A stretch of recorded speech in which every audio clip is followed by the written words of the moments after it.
Shalom, shalom anak-anak semuanya, selamat pagi semuanya. Kembali kita bertemu dalam ruang pendidikan agama Kristen kelas jarak jauh.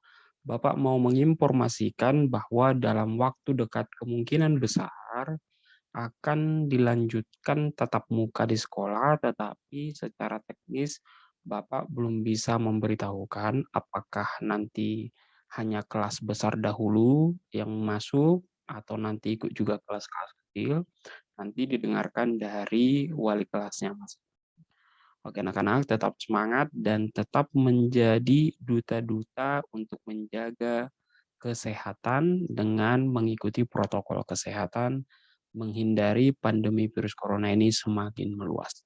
Oke anak-anak, mari kita berdoa untuk memulai pelajaran.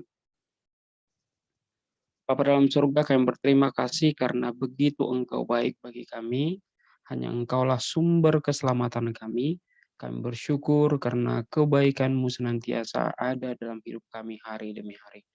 Yesus, berkatilah kami semua dengan kepintaran, berkatilah kami semua dengan kepandaian dan juga kesehatan, terlebih orang tua kami ya Tuhan, yang bersusah payah untuk mencukupi semua kebutuhan kami di tengah-tengah sulitnya ekonomi dan pandemi. Kami dan percaya pertolongan dan pemeliharaan Tuhan atas kami semuanya. Dan kami yakin dan percaya Tuhan akan senantiasa menopang dan menolong orang tua kami untuk boleh mereka mendapatkan rezeki. Terima kasih Bapa dalam surga, hanya di dalam nama Tuhan Yesus kami siap untuk belajar. Amin. Anak-anak sekalian, pada pertemuan minggu lalu, Bapak meminta kalian ditugasi untuk menuliskan makna daripada kasih dari 1 Korintus pasal yang ke-13 ayat 4 sampai 7. Dan tentu di sana ada list-list, ada uraian-uraian, ada istilah-istilah ataupun hal-hal yang mudah disederhanakan untuk mengerti apa itu kasih. Dan Bapak meminta kepada kalian bukan hanya sekedar kalian pernah membacanya, bukan hanya sekedar kalian pernah menuliskannya, tetapi yang paling penting adalah kalian melakukannya. Di mana dimulai dari keluarga di dalam rumah. Kita akan melanjutkan pelajaran kita hari ini anak-anak, ya, yakni saling mengasihi dalam anggota keluarga.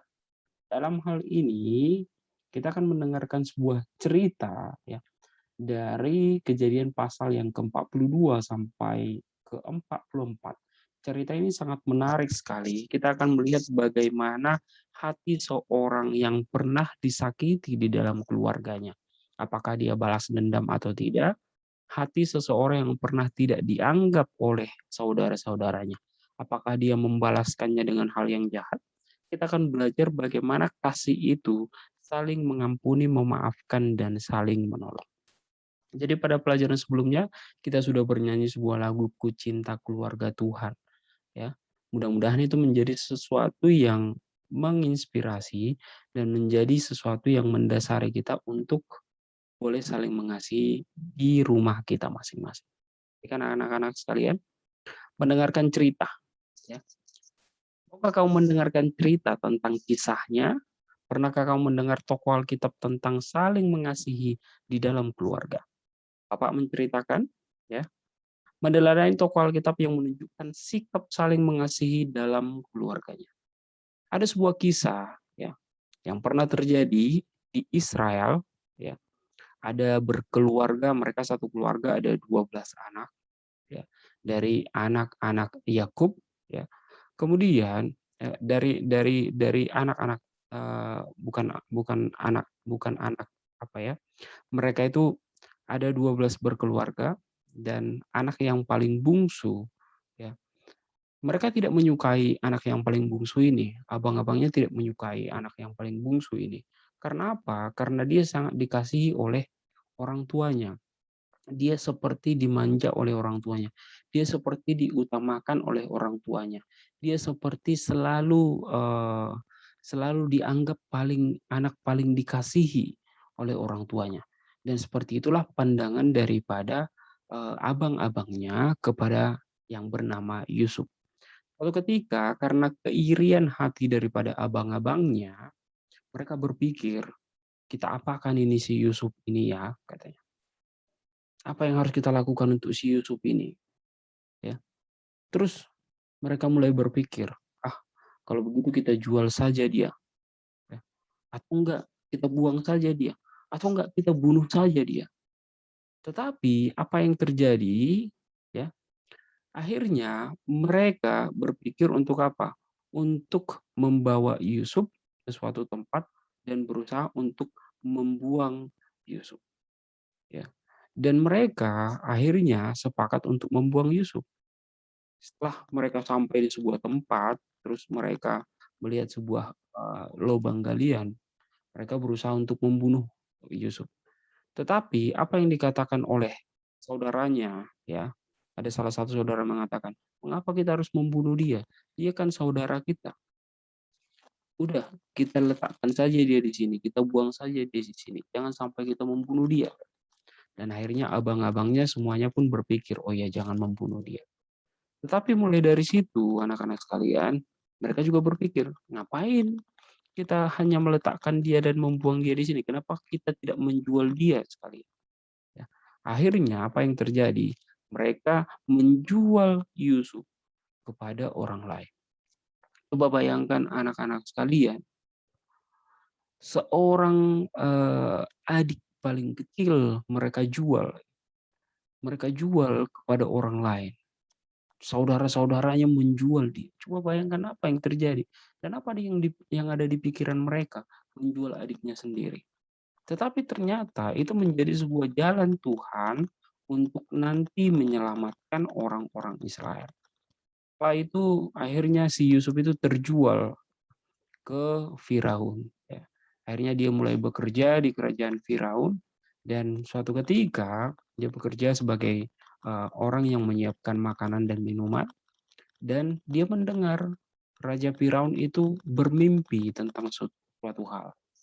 Dan berulang kali Raja Firaun sudah memanggil orang-orang pandai untuk menafsirkan mimpinya, tetapi tidak ada yang memuaskan hatinya.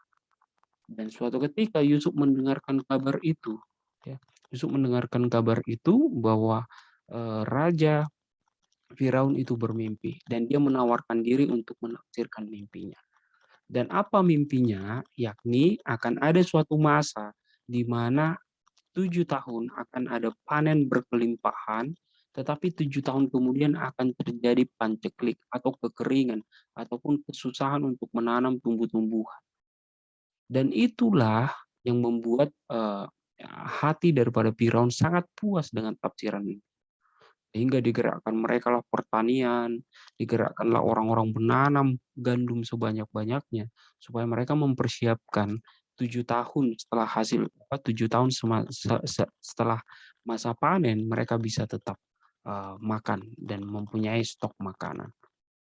Tetapi bangsa-bangsa lain di luar mereka akhirnya kelaparan karena tidak mengetahui makna daripada mimpi Yusuf ini. Dan saudara-saudara mereka yang 11 tadi ya, anak-anak Yakub itu tadi, akhirnya disuruh oleh orang tuanya untuk pergi ya, disuruh oleh orang tuanya untuk pergi, eee, ke Mesir untuk membeli makanan, ya. Tetapi akhirnya di situ Yusuf yang sudah menjadi seorang kepercayaan daripada Firaun, mempunyai jabatan yang penting di kerajaan Firaun, melihat kakak-kakaknya, abang-abangnya datang untuk membeli makanan. Coba kalau itu menjadi kalian, kalian dendam nggak?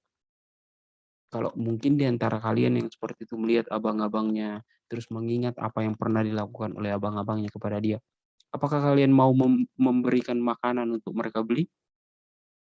Pasti tidak, biasanya tidak. Pasti pasti di antara kita akan mengatakan, "Ah, biarin aja nggak usah makan. Dulu dulu saya dibuang sama mereka. Dulu saya, dulu saya itu di apa, dijual sama mereka." Ya. Tetapi justru, Yusuf tidak mempunyai hati yang dendam.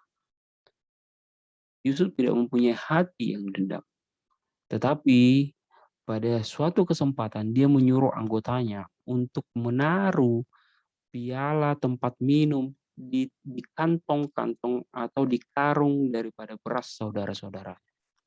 Terus kemudian tanpa sepengetahuan mereka, setelah besok paginya, Yusuf berpura-pura kehilangan benda atau barang piala tempat minumnya. Dia menyuruh untuk mengejar orang-orang Israel, yaitu abang-abangnya mereka itu. Dan setelah mereka dikejar oleh tentara-tentara, mereka dibawa lagi kembali ke tanah Mesir. Dan di situ justru Yusuf tidak menghukum mereka. Karena Yusuf menaruh itu, ya, menaruh piala itu di kantong-kantong atau di karung-karung beras mereka. Untuk apa? Untuk Yusuf memberitahukan bahwa dia adalah adik mereka yang pernah mereka buang, yang pernah mereka jual, yang pernah mereka hampir bunuh. Tetapi apa pesan Yusuf? Ya, Yusuf mengatakan bahwa uh, uh, orang tua kita sudah tua, maka bawalah orang tua kita ke sini. Ya, aku adalah Yusuf, adik kalian yang pernah kalian. Sehingga itulah menjadi apa? Kejadian pertama, banyak orang Israel akhirnya berpindah ke Mesir. Anak-anak sekalian, apa yang patut kita pelajari dari kisah ini, ya, ini di mana Yusuf tidak menyimpan dendam pada abang-abangnya, justru tidak mempergunakan kesempatan untuk membalaskan dendam kepada saudara-saudaranya, justru tidak mempergunakan kesempatan itu untuk menunjukkan dirinya sekarang yang berhasil dengan kesombongan, tidak. Justru dia tidak berkata, ya dulu sih kalian jual saya, dulu sih kalian buang saya. Tidak. Tapi dia mempergunakan taktik menaruh piala tempat minum di kantong-kantong, di karung-karung itu, supaya mereka bisa dibawa kembali ke Mesir dan mereka tidak kelap. Anak-anak sekalian, dari sini kita dapat melihat betapa besarnya kasih Yusuf kepada saudara-saudara. Betapa besarnya cinta Yusuf kepada saudara-saudaranya. Tidak membalaskan dendam. Karena demikianlah apa yang dikatakan dalam makna kasih itu. Makna kasih itu di dalam 1 Korintus pasal 13 itu. 1 Korintus pasal 13 ayat yang keempat, apa dikatakan, anak-anak? 1 Korintus pasal yang 13 ayat keempat, kasih itu sabar. Yusuf mempunyai kasih yang besar. Kasih itu murah hati, tidak membalas dendam. Ia tidak cemburu, ya. Tidak seperti abang-abangnya, kakak-kakaknya yang cemburu karena dia dikasihi oleh orang tua. Terus kemudian ia tidak memegahkan diri dan tidak sombong. Ia tidak melakukan yang tidak sopan dan tidak mencari keuntungan diri sendiri. Ia tidak pemarah dan tidak menyimpan kesalahan orang. Ya, ia tidak bersukacita karena ketidakadilan, tetapi bersukacita karena kebenaran. Ia menutupi segala sesuatu, percaya segala sesuatu, mengharapkan segala sesuatu, sabar menanggung segala sesuatu. Akhirnya, Yusuf mengatakan kepada saudara, bawalah ayah kita, Yakub, untuk ikut bersama dengan kalian ke tanah Mesir, supaya kalian tidak kelaparan lagi. Coba bayangkan anak-anak, ini menjadi contoh bagaimana kita di dalam keluarga boleh saling mengasihi dan tidak menyimpan dendam dan tidak mempergunakan kesempatan untuk membalas dendam. Ya, ini menjadi contoh. Jadi kalaupun ini terjadi di dalam keluarga kalian, ya, suatu ketika adik kalian itu mencurangi kalian, abang kalian mencurangi kalian, maka kalian harus bisa mengampuni, mengasihi, ya. Tidak membalaskan hal yang tidak baik kepada abang dan kepada adik kalian. Ingat, anak-anak Tuhan itu tidak suka membalaskan kejahatan dengan kejahatan. Anak-anak Tuhan akan membalaskan kejahatan dengan kasih. Karena demikianlah Tuhan Yesus mengampuni kita semua, anak-anak dan juga Bapak dan juga semua manusia di dalam dunia. Anak-anak sekalian, Tulislah kembali kesalahan-kesalahan yang pernah kamu lakukan kepada mama, kepada papa, kepada kakak, atau kepada adikmu di kolom sebelah kiri. Dan warnailah tanda jika kamu mengakuinya, tanda jika belum mengakuinya. Anak-anak, Bapak sebutkan saja. Mungkin kita punya kesalahan kepada mama. Apa? Suka melawan. Apalagi? Ya, suka melawan, suka membantah, tidak taat, itu sama ya. Apalagi? Terkadang kita tidak peduli. Orang tua kita sudah capek, sudah lelah, kita masih nambahin pikiran mereka dengan sungut, dengan berantem dengan abang, dengan kakak. Itu meminta sesuatu dengan memaksa, itu menyakiti hati orang.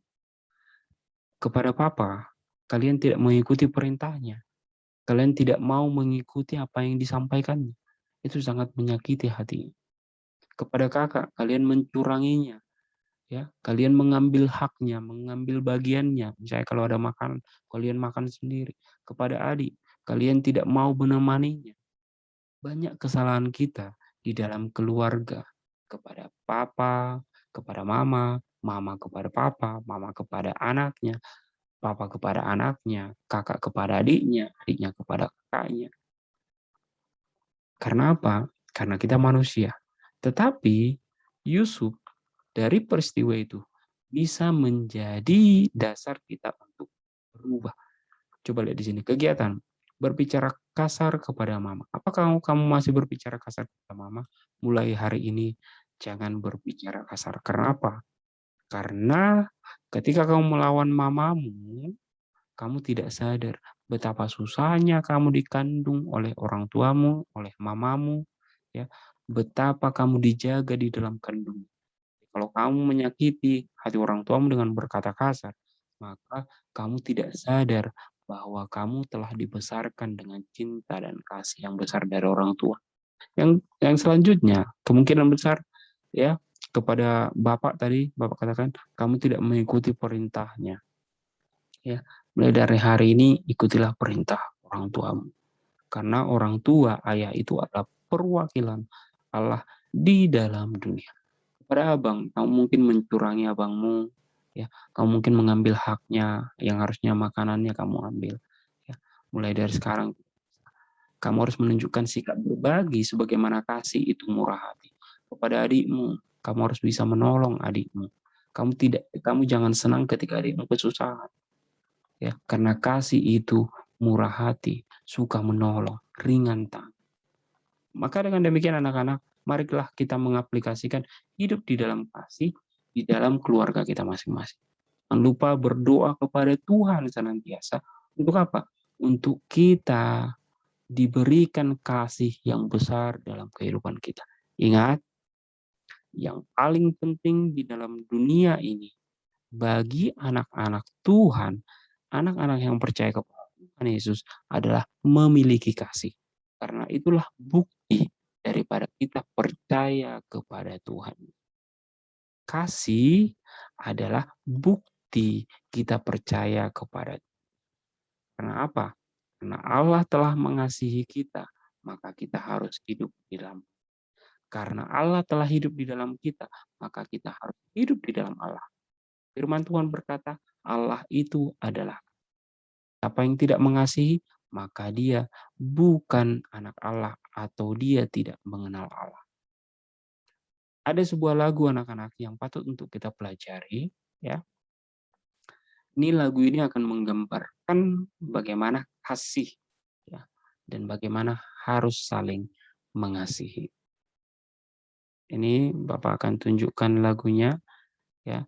Kita nanti boleh belajar bersama.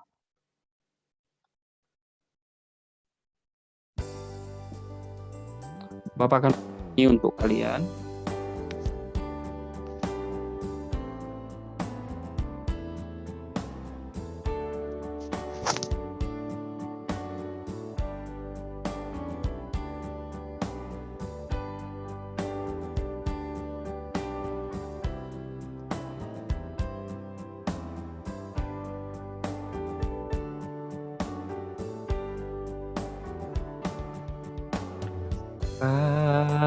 Kasih pasti lemah lembut,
harus mengaplikasikan, menerapkan, dan melakukan kasih di dalam kehidupan kita.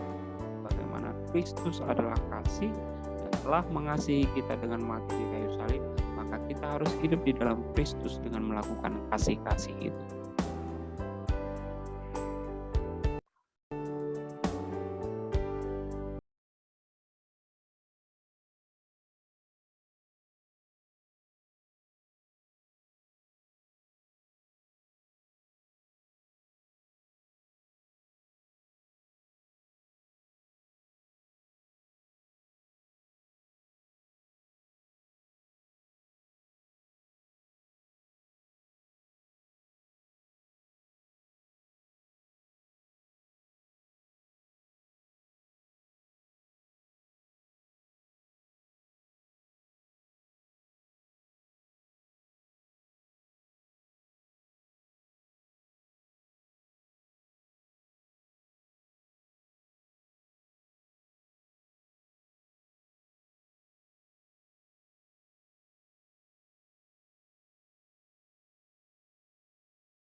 Oke anak-anak, sampai di situ Bapak sudah menyanyikan sebuah lagu, bagaimana kasih itu harus dilakukan di dalam kehidupan kita.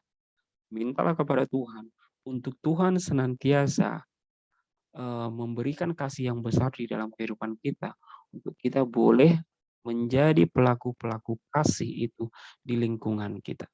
Anak-anak sekalian, Bapak meminta kalian untuk menggambarkan sebuah pohon, ya, menggambarkan sebuah pohon, terus kemudian pohon yang besar, ya, terus kemudian nanti buah-buahnya itu, terus kalian buat buah-buahnya, ya, buah-buahnya itu, terus nanti di dalamnya ada ada tulisan-tulisan daripada makna kasih. Dari 1 Korintus pasal yang ke-13. Jadi minimal kamu buat di sana sabar, buahnya itu ya, tulis nanti di dalamnya, diwarnai dengan bagus, sabar, terus murah hati, tidak cemburu, terus tidak memegahkan diri, tidak sombong, tidak melakukan yang tidak sopan, tidak mencari keuntungan diri sendiri, terus tidak pemarah, tidak menyimpan kesalahan orang lain. Gitu. Minimal kamu tulis 10 buah. Ya. 10 buah yang isinya adalah makna daripada kasih. Yang dari 1 Korintus pasal 13 ayat 4, ayat 5, ayat yang ke-6. Kamu bikin 10 buahnya saja. Ya. Kamu buat 10 buahnya ya supaya kita boleh menjadi pohon-pohon, kita menjadi anak-anak seperti pohon yang berbuah perbuatan-perbuatan kasih. Ya, kita seperti anak-anak anak-anak seperti pohon yang selalu bertumbuh tetapi berbuah, buah-buahnya itu adalah kasih. Ya. Kenapa? Karena siapa yang hidup di dalam Tuhan Yesus, di dalam Kristus, di dalam Allah, maka dia harus membuahkan kasih. Ya. Oke anak-anak, sampai di situ pelajaran kita hari ini. Minta bantuan kepada orang tuamu untuk menggambarkan, membuat ya gambar pohon, sudah gambar pohon ya dalam buku diwarnai dengan bagus, terus nanti pohon itu berbuah minimal 10 makna dari kasih dari 1 Korintus pasal 13 ayat 4, ayat 5, 6 dan 7. Pilih aja 10 ya, buat dengan bagus. Oke anak-anak, terserah mau pohon apel kah, mau pohon rambutan kah, mau pohon mangga kah, mau pohon apa saja lah, tetapi yang jelas buahnya itu adalah buah-buah kasih. Oke, anak-anak, sampai di sini pertemuan kita hari ini. Bapak memohon sekali kepada kalian untuk tetap menjaga kesehatan dan serius mengikuti pelajaran agama Kristen maupun pelajaran di dalam kelas kalian. Oke anak-anak, Tuhan Yesus memberkati kita semuanya. Mari kita berdoa. Bapa dalam surga, kami mau belajar seperti Yusuf yang tidak dendam, yang tidak memanfaatkan situasi untuk membalaskan dendam, tetapi justru mengampuni saudara-saudara. Tidak sombong karena jabatannya yang dia dapatkan, tidak merasa lebih hebat karena dia sudah berhasil, tetapi justru dia mau mengasihi saudara-saudaranya dan juga justru mengingat saudara-saudaranya. Oleh karena itu Tuhan, kami mau meneladani dan hidup seperti Yusuf, yang sangat mengasihi orang tuanya, mengasihi saudara-saudaranya. Oleh karena itu Tuhan, biarlah contoh daripada Yusuf itu boleh kami lakukan di dalam kehidupan kami. Dalam surga, kami serahkan seluruh kehidupan kami kepadamu, supaya kami bukan hanya mengetahui pelajaran, tapi melakukannya di dalam kehidupan kami. Kami serahkan orang-orang yang kami kasih ke dalam tangan pengasihan-Mu, biar Tuhan memberikan mereka kesehatan, kekuatan juga, supaya mereka juga terhindar dari segala virus corona yang merebak saat ini.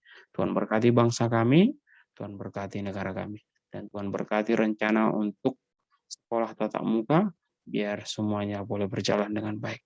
Di dalam nama Tuhan Yesus kami berdoa. Amin. Oke anak-anak semuanya, sampai di sini pelajaran kita hari ini. Tuhan Yesus memberkati kita. Shalom, shalom, shalom.